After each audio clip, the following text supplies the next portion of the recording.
Daith da, Eubinakan. Welcome to podcast number 85. 'Tis Friday evening, I'm recording this, and the sun is still shining. At last. We've had a horrible bloomin' spring, I tell you. Rain every day, but 'tis beautiful tonight. I'd just like to thank everyone who've given me best wishes and congratulations on the marathon, and a few of you have been asking, and yes, I'm afraid I am losing a toenail. My middle toe there on my foot. I saw him lifting up and I thought, he's had it. So apart from that, everything's fine. My foot isn't feeling too bad, so that's good. One of the lovely things about being a funeral director is you get to meet so many people and you get to hear their stories. And obviously, sadly, it's some people, you don't hear it until 'tis at their funeral and you hear their eulogy. And you just don't know who's living down here. And an example of this was this week. We conducted a funeral for a very well-known opera singer. Now, obviously, I don't know nothing about opera, but if you buy the national newspapers, you might have seen the obituaries there. And it was so touching at the end of the service. When it finished, just before we went out, we sat and we listened to her singing a duet with Pavarotti. And that was one of the moments you just think, wow. So like I say, you just don't know who's down here. And then today we had dear Henry's funeral. And Henry, I've known him forever. He'd always cycle past me when I'd be walking to work or if I was walking back home, wherever. And there would always be a bit of banter. And he loved his sailing, his boats, and he loved his cycling. And as he's got older, he still managed to cycle by going for rides with the Weybridge Coasters, which, as you might know, is the cycling club here in town. And they got this brilliant thing. They run it from the Betjeman Centre. I think 'tis from like March to October, November time. And 'tis on a Friday morning. And it's for all older people or people with disabilities. They got specially adapted push bikes and everything. And they'll just go out for a ride, usually perhaps Camel Trail or something, stop for refreshments on the way. 'Tis a fantastic thing. So if you are a bit older and you fancy getting on a push bike, or help cycling, or even, I think they've got kind of like trike things where you don't do the cycling. The other one does all the pedaling and you can sat there, I think, if I'm right. But, yeah, if you're interested in that, just get hold of the Betjeman Centre and they'll tell you all about it. And like I say, Henry had been going on these rides. So 'twas lovely today when nurse and with the cortege, when it left the house, we went down Eddiston Road. And then as we turned around, there must have been about 20 cyclists, I think, there, including obviously the coasters and the Coasters for All, which is this part of the coasters that I'm talking about, and other cyclists as well. And they went in front of the hearse and they led the hearse up Eddiston Road and then over the bridge and along Eglisell Road. And 'twas fantastic. I must admit I was very tempted to go and join them, but I knew there would be a hang of a crowd in church, and I thought to be better if I did a bit of crowd control in church. But I did take a video of them. It looked fantastic as they come round the corner. We've had our usual trips to the Glyn Valley Crematorium again this week. We had a rare one down to Penmount as well. But while I was at Glyn Valley, this maid come up. I looked round and 'twas our embalmer, Hannah. So I said, here, what are you doing here? And they came for a family funeral and she pointed behind me and 'twas lovely to see her mother, Michelle, and Grandad there as well. And I know that they avid listeners to the podcast, and Grandad's Colin Richards, and it was lovely to have a yarn with him. I think he grew up in Bodmin and then he moved up near the border, up Saltash. But we had a good little yarn. We couldn't talk for too long, but 'twas proper to see him all. So good to see you, Colin. And as I said at the beginning, the sun is shining today, and of course 'tis May. We May the 3rd today, but Wednesday was May the 1st, which means only one thing, May Day, down Padstow. Summer is a come on today. and they had a bit of rain first thing, but then 'twas proper really. And I did manage to get down after tea. I was a bit later than I normally am. Got injured a bit, but when I did arrive, 'twas class timing really, because the Blue Ribbon Horse, the Peace Horse, was just coming down St Edmund's Lane and then went over around the quay. So I managed to take a few photos there, saw quite a few mates there. Doug Martin was the MC this year, because that horse, they changed their MC every year, whereas the old horse, they have the same MC, and that's Matthew Chingy. But I did see quite a few mates. We had a good old yarn. And what I did do, you'll be impressed with this is outside broadcast stuff. I actually recorded them a bit as they come down towards me. So I don't know how it's going to come out, but I'll play it now. I say this is the Blue Ribbon Horse, the Peace Horse, just as they come down St Edmund's Lane.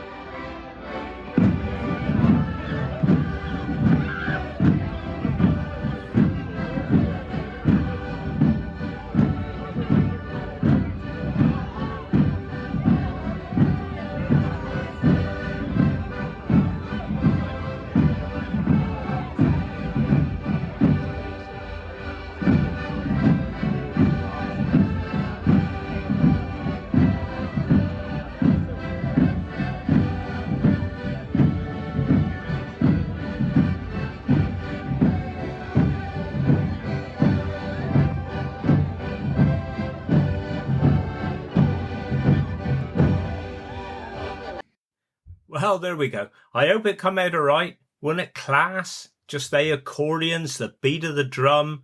Oh, fantastic. So there we go. Right, well, we'll go over for another little snippet now of Mark Henwood. This has been proven very popular, and we'll have a little yarn with E, and then I'll speak to E directly with me Cornish word and me Cornish dialect. So here it is. So... Yeah. Spare time then? You was in the fire brigade? Yeah. Is that right? Yeah? Yeah, I was in the fire brigade. I was in for 5 years. And then I got a job in St Thomas's Hospital in London. They put it seems a long time ago now. They put new boilers in. And because I had passed all my plumbing exams, the firm was called Andrew Weatherfoils. Right. And they said, look, if you want to come up, there's a year. We're putting boilers in the hospital. And the contract's for a year. And I just went, down here, we put a boiler in the house in 2 or 3 days. And they said, and all of a sudden they said, well, your wages will go up.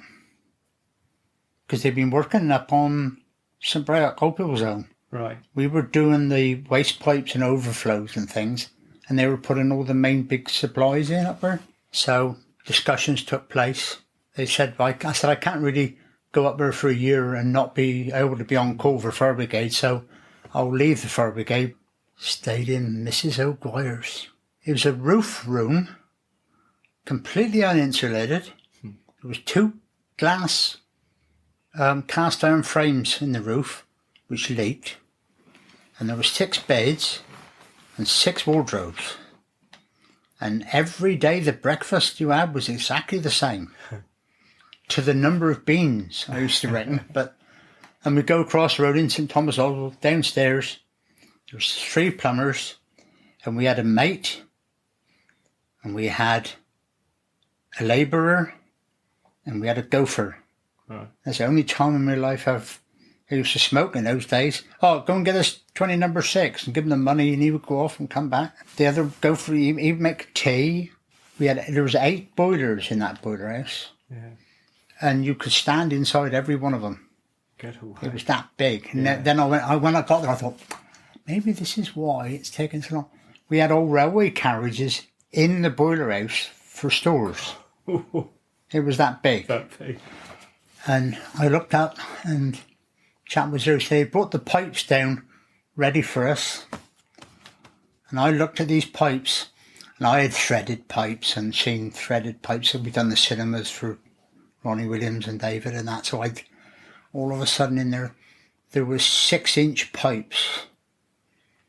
And I'd never seen an iron 6-inch pipe in my life. And I thought, I'm glad we got Matey here, our mate here. He's the one that's got to cut the threads. We're just going to make sure they're put together right. And the firm give you a brand new toolkit.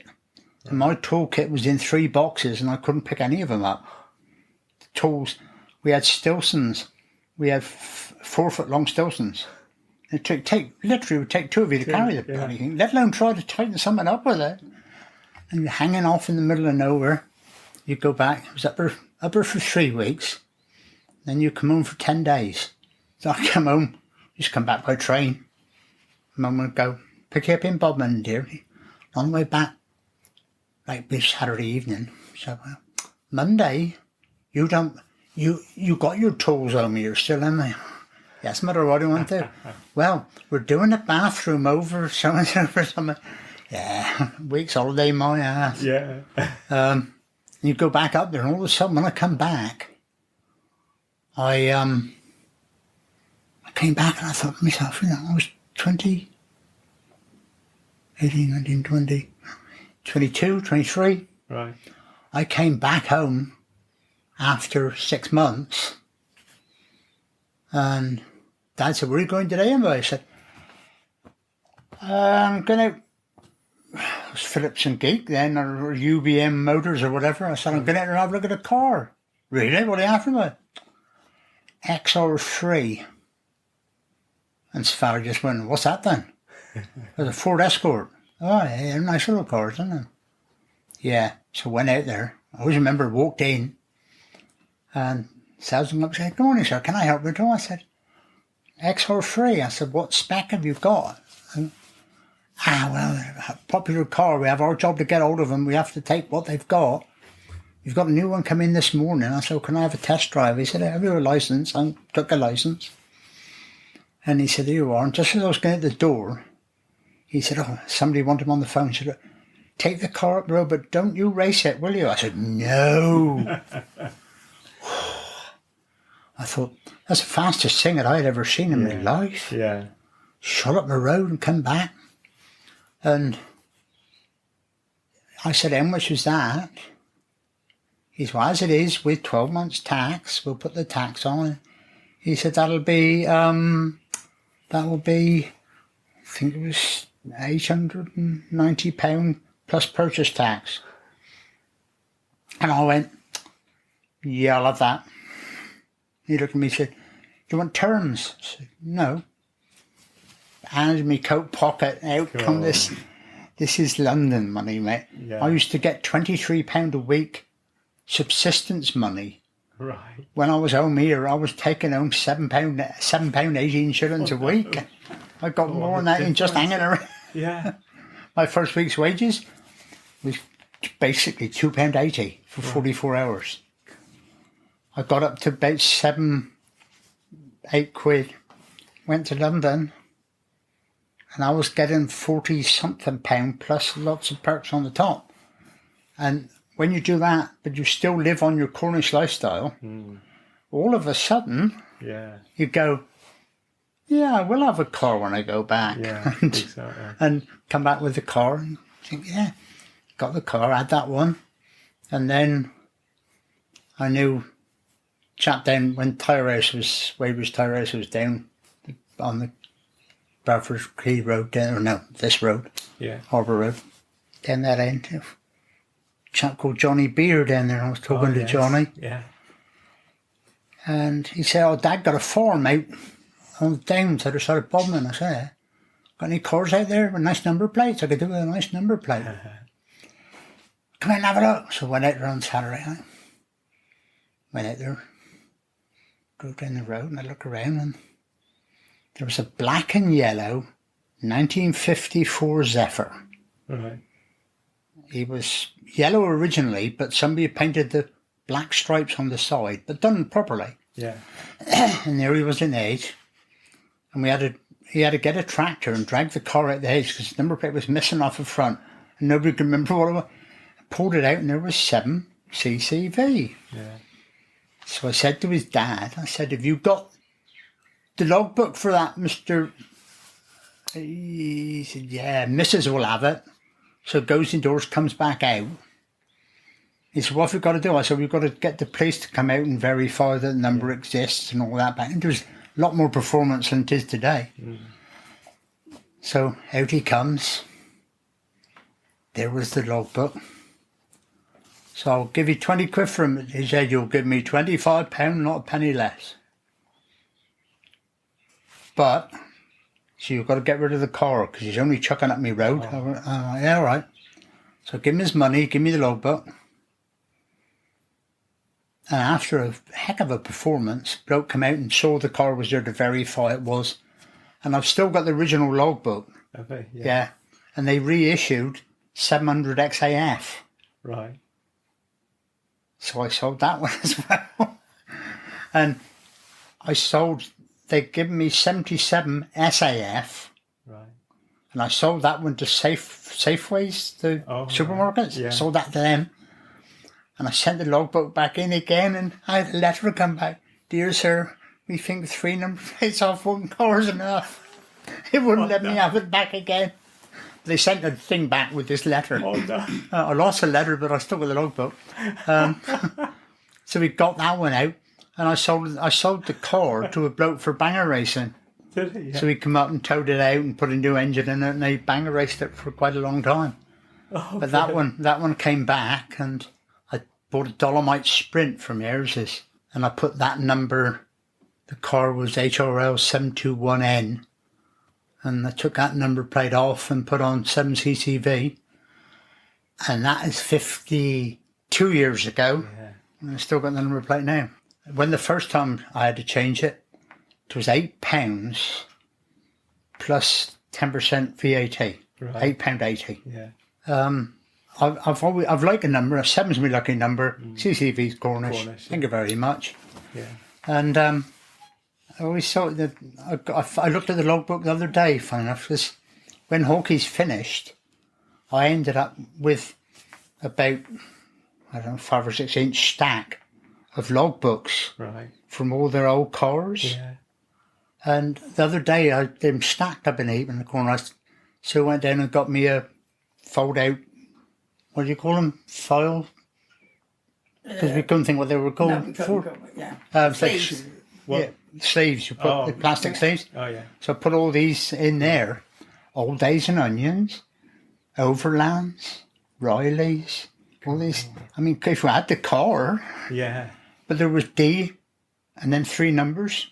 There was an L, Cool. there was LLs, RLs, AFs. I got about 25 AF registrations.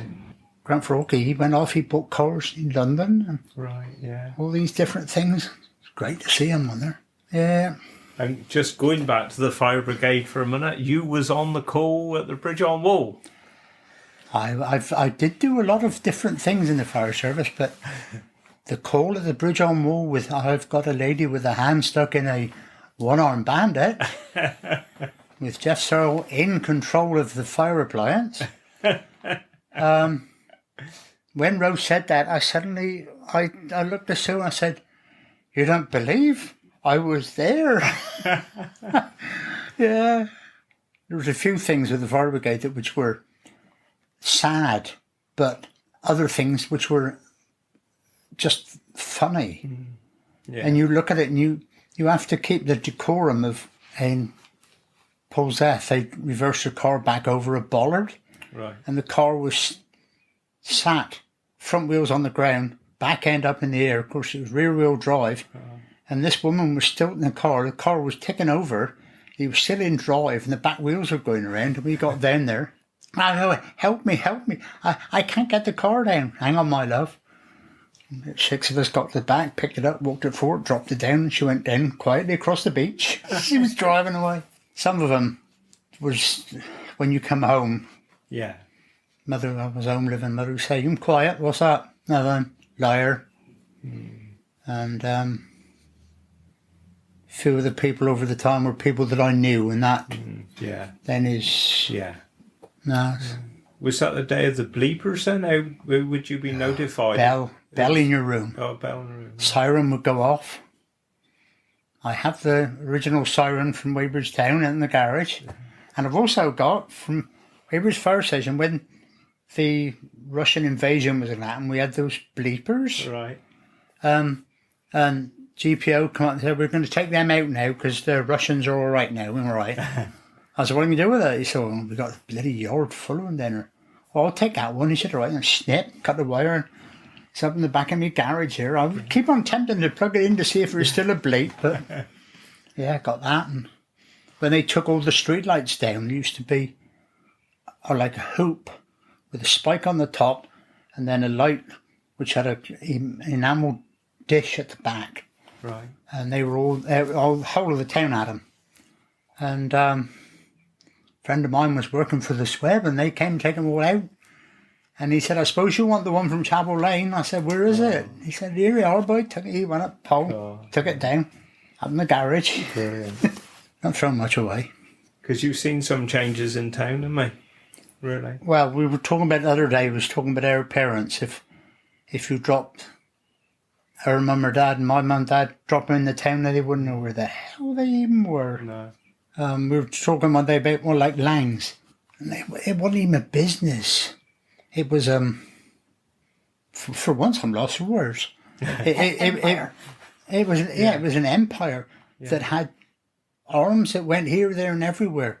I used to go down Langs. Got a job for you Saturday, but Rockham will show. Take a day off from school. You ain't going to learn anything in just a day. All right, and Doug Lang would say, come down, but so I used to set up the comprehensive school. Can I have a day off, please? Go and see the headmaster. Day off on Friday. Because I'm going Rockham will show if that's all right. Yeah, all right. Go down.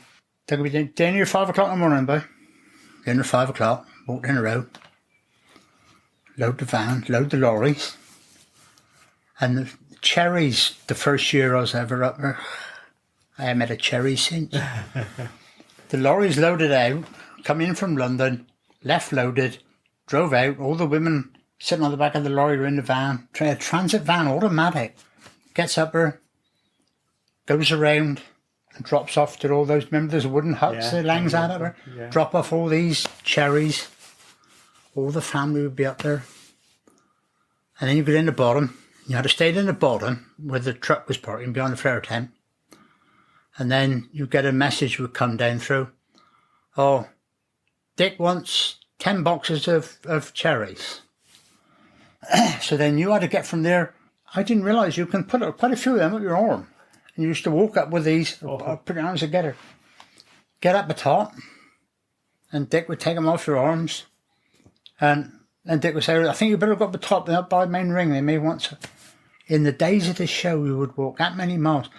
For the week before, I used to bathe my feet in surgical spirit to harden them up, because otherwise you'd be crippled. Go up there, go round, and last day of the show, go down to the flower tent, help out sell the flowers on the flower tent. Now, Sue will verify, my knowledge of plants is less than nil. I can identify about 3 plants. Go down there, and what's that? Oh, this is very unusual thing, this is. And you look at one of the girls, this is so-and-so. Yes, very unusual. We only find them in the upper regions of the Kamapuchu River. Oh, well, I'll have that one. They're looking at me saying, he's bought it. Yeah. Come out, Doug came down here, my spieling on there, and he come back. Sunday morning, go up and you clear everything out. And Sunday about 3 o'clock, you're now on just adrenaline or something. Yeah. Come up flat. You got to go up the top of the store, up the back stairs. You go in there and Doug will be sitting there. Done a very good job, boy. You've walked miles, haven't you? Yeah, I walked miles. And he came and said, right, and he would give you 10 quid. Right. I never seen that. And he said, look, there's an extra couple of quid there, boy, because you've done a good job clearing out and selling those plants. He said, I nearly bought 2 or 3 of them. I was that excited. Number of years then till I left school. Yeah. We'd go up there and walk. Yeah. Now it's our job for me to give me up top of the garage now. I'm tired out. It's good fun. But the Weybridge as a institution, as it was, families have been in business for years. people were trustworthy. Yeah. Yeah. If somebody said, I can't pay you today, but I can pay you Friday, you knew on Friday you got it. Yeah, exactly. Yeah. Nowadays, I know a few people in business that the bank seems to let people borrow money without any forethought for the future. Or people get a idea, instead of putting in a £100 unit, they put in a £500 unit, and all it does is odds and eyes and forks. Yeah. Yeah. And they got that. My father used to say, got a champagne lifestyle and a lemonade wage. So you live in Foundry Terrace, which is also Canvas Hill, which I've always known as Canvas Hill. But where did Canvas Hill come from then? Where the museum is now, Yeah. which was originally Weybridge Town Hall. Oh, is it? Yeah. Yeah, interesting, huh? But it was then, end of the First World War, it was a Calvinist church. Right. Now, Calvinist was a religion that come from the Low Countries, Holland and such like, and they came across here due to political upsets. Yeah. And they had a great belief in King George and the Dragon was one of their big things. I can't remember, but Dad could remember when he was a boy that the walls around the building, because it was just a big open church-like building, had pictures of George and the Dragon painted. I mean, 10 foot high. Yeah. George slaying the dragon. And so it was called Calvinist Hill. Oh, I see. And Cornish being Cornish, can't leave anything alone, so it became Canvas Hill. I see. Because it's easier than trying to say Calvinist. Yeah. There's a Calvinist camp up the other side of Liscard. Right. And the Calvinists moved up there. There was no army barracks, and they put them in there. And they've knocked the barracks down, they've put houses up, and some of the families from after the First World War still live there. Do they? Really? Yeah, they're instigated into the local life up there. But Canvas, lots of things was named after people that businesses which were there. Cox's Corner. Yeah. Why should it be Cox's Corner? Because that's where Cox's shop is. Yeah, that's right. So Chapel Lane then, because it's mainly like cottages and that. There was never a cottage, never a chapel. No. But that was locals referred to the Calvinist church as a chapel. I see. I got deeds for stuff that goes back to 1840 something. Yeah. And there's that. Then it's still Chapel Lane. There's lots of them around Piggy Lane. Why is it called Piggy Lane? Because that's where the pigs went. Many years ago, with Lions meeting one night, and they got Ron Chapman, jeweller of this parish, to come along and talk about the main street from the end of the bridge up to the police station. And he was there, he sat away down and he started on the end of the bridge. Now there was Mays on the end of the bridge, and I'm thinking, I've never heard anybody called May. I got a photograph, because I collect postcards of Weybridge, and I got a couple of photographs of Mays, painter and decorator, shop on the end of it. And he went up one side of the street, and we invited him back for the next meeting next month to do the down part of the street. And when we finished up, I looked at Ron and I said, you know what, a bloody idiot. I never thought about recording you saying this. Yeah. I come back and I tried. He used to say about where Continuum is. Oh, yeah. Then upstairs there, they used to rent out once a fortnight a room up there for a dentist. And they reckon that Mrs. Ward, who lived next door in Ward's outfitters, she used to go out that day because the screams would frighten her coming through the wall. And he can remember that because he lived next up. Yeah, of course. And things that were said and done like that. And he had old nicknames because Doug Mitchell had his plumber's shop in the street, and he was always called Rust and Bust. Oh, was it? When I was a kid, I thought that's what his name was. Mr. Rust and Bust. No, it's Rust and Bust. But, all had nicknames. Yeah. Earned over the years. Yeah. Good old characters. Priceless. And characters don't exist anymore, because if you say one word out of line. Today, That's it. Isn't it? you're an outcast. Yeah. But Weybridge is still here, and hopefully it'll be here forever. We're still going in this. Yeah. Now, long live Weybridge. Yeah. Long live Cornwall. That's very good. My passport says nationality Cornish. Cornish, yeah. Fill a form out Cornish. Cornish sticker on me car, and one day you'll be able to put the Cornish flag on me coffin. Yeah. Oh, don't go Russian. Well, I don't want to do another lap of this, but Yep. Well, I think we'll finish it. I was thinking today, we might have a bit from Sue, but looking at the clock, I think we'll have another episode. I've enjoyed the I've enjoyed the silence actually. The terrapin has been quiet for there. And 'tis Trinant I come from, not Nangert. Right. Yeah. There's a difference. So give it a month or two, I'll be up again, all right? Then, yeah. Yeah. So if you want to say goodbye to the world, Yes. Goodbye, world. and we'll come back in a few years and do an Yeah. update. I'll All do right? a run if I'm still above ground, and I'll have another try. Proper job. Thank Cheers you, mate. now. Wonderful. Well, there we go. Proper job. Thank you, mate. 'Tis so interesting. I tell you, Mark's knowledge, local knowledge of the town and everything, well, I could have been up there all day. I nearly was. No, but thank you, Mark. Absolutely brilliant. Sue, we'll be up with you in a month or two's time, and we'll kicking out for the afternoon so you can get a word in. So I think from the Cornish word of the week, I'll go back to Padsta. We had the accordions and the drums down at Mayday. So I think I'll go for drum, which is tabor. Tabor. And for me dialect of the week, I'm going to take that from that old book that Phil gave me. What was it, 1936? And I love this one. I'd never heard this one before either. They said, he's grizzling like a badger going to feast. Grizzling like a badger going to feast.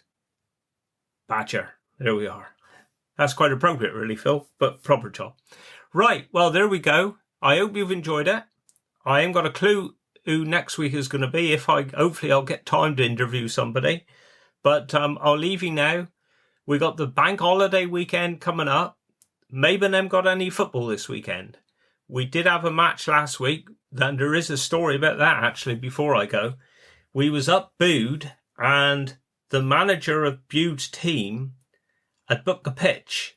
But the problem was, when we got there, somebody had moved the goalposts. So we didn't have any goalposts.